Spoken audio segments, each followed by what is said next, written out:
Bonjour à toutes et à tous. Bienvenue sur votre chaîne AutoTips pour cette nouvelle vidéo. N'hésitez pas à vous abonner et partager avec nous vos avis et vos demandes dans les commentaires. Dans cette vidéo, on va parler de la configuration de notre automate et des modules des entrées-sorties dédiés pour notre application de remplissage cuve.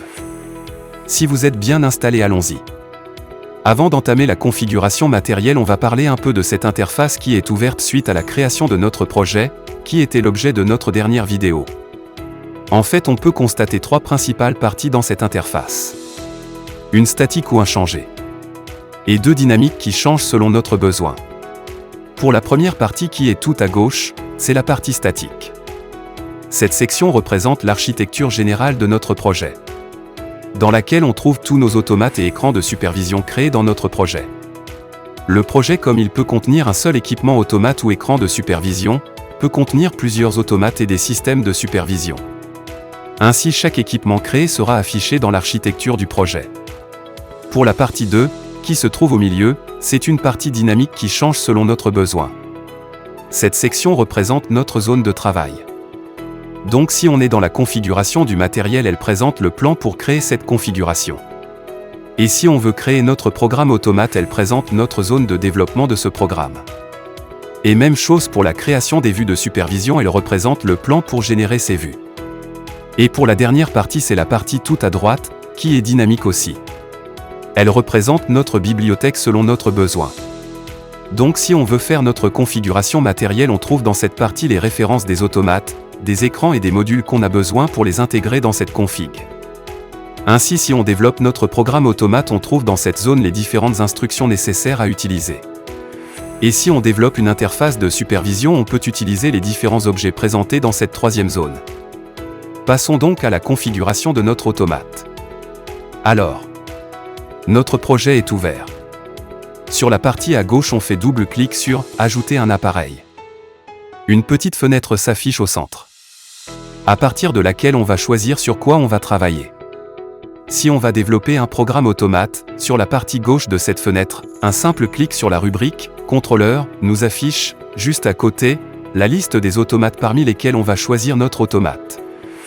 Et pour travailler sur écran de supervision de la marque Siemens, un simple clic sur la rubrique HMI, au-dessous de la rubrique Contrôleur, nous montre la liste de ces écrans qu'on peut les utiliser.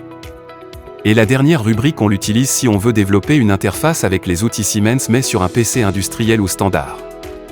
Comme nous voulons développer un programme automate, on va revenir sur la rubrique Contrôleur et un simple clic pour avoir la liste des automates juste à gauche.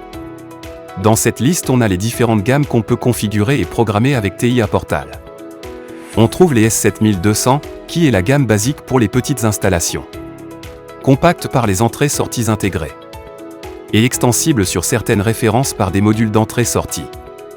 Les S7500, c'est la gamme des automates avancés qui peut être compacte ou modulaire. Les S7300. Et S7400 qui représente l'ancienne gamme de Siemens mais encore toujours commercialisée jusqu'à ce jour d'enregistrement de ce vidéo. Cette gamme est configurable et programmable aussi bien avec Step 7. Les S7300 sont des compacts et extensibles ou modulaires. Et les S7400 sont modulaires et c'est le modèle le plus avancé chez Siemens pour les plus grandes installations. Et aussi on trouve les ET200 CPU. SPS ou Pro qui sont utilisés généralement dans les moyennes installations et qui sont moins chers que les S7500.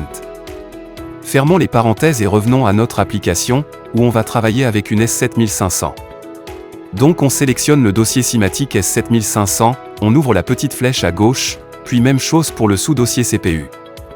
Et on va choisir le dossier CPU 1513 à 1PN et on ouvre la petite flèche à gauche. Sous ce dossier, on a trois références qu'on peut les utiliser avec cette version de TIA Portal. On sélectionne la dernière par exemple et on aura une vague de données qui vient de s'afficher à droite de cette fenêtre. Dans ces données, on trouve une vue de face de l'automate sélectionné, la référence, la version et la description. Pour la description, ce sont quelques lignes qui décrivent les principales performances de cet automate telles que mémoire, temps d'exécution, port de communication, etc. Et pour la version, on peut simplifier et dire que c'est la version et les mises à jour du système d'exploitation dans l'automate qui va gérer le code qu'on va le charger dans notre automate. Réellement, il faut choisir la même version indiquée sur l'automate. Cette information, vous le trouvez généralement sur l'emballage, sur la face droite de l'automate ou à travers son écran pour les S7500. nous ont choisi arbitrairement la dernière version. Et un simple clic sur le bouton OK tout en bas. Si la case à cocher, ouvrir la vue des appareils, en bas de la vue précédente est cochée, on aura cette vue pour terminer les réglages de configuration sur notre automate. Sinon on aura cette interface classique avec notre CPU qui était ajoutée à gauche. Ainsi un double clic sur la rubrique « Configuration des appareils » sous le dossier principal de notre automate ajouté qui est généralement nommé PLC1. Et c'est le même vue de tout à l'heure ouverte à l'écran. Sur cette vue on peut faire plein de réglages sur notre automate qu'on va les voir au fur et à mesure dans cette liste de vidéos pour l'application remplissage cuve. On peut changer le nom de notre automate nommé PLC1 actuellement par un nom significatif par rapport au système qu'il va gérer notre automate. On va le nommer par exemple cuve. Pour ce fait on fait un simple clic sur PLC1 au-dessus de notre automate dans la vue au centre de l'écran et on écrit le nom. Et voilà, le nom est changé même sur notre architecture du projet à gauche. Une autre méthode pour changer le nom, c'est par un clic droit sur le dossier racine de notre automate dans la partie gauche et sélectionner renommer et écrire le nouveau nom. On s'arrête là pour cette vidéo et on continuera avec l'ajout et la configuration des modules des entrées-sorties à la prochaine vidéo. D'ici là, je vous invite à vous abonner et n'hésitez pas de partager avec nous tous vos commentaires et avis. À la prochaine.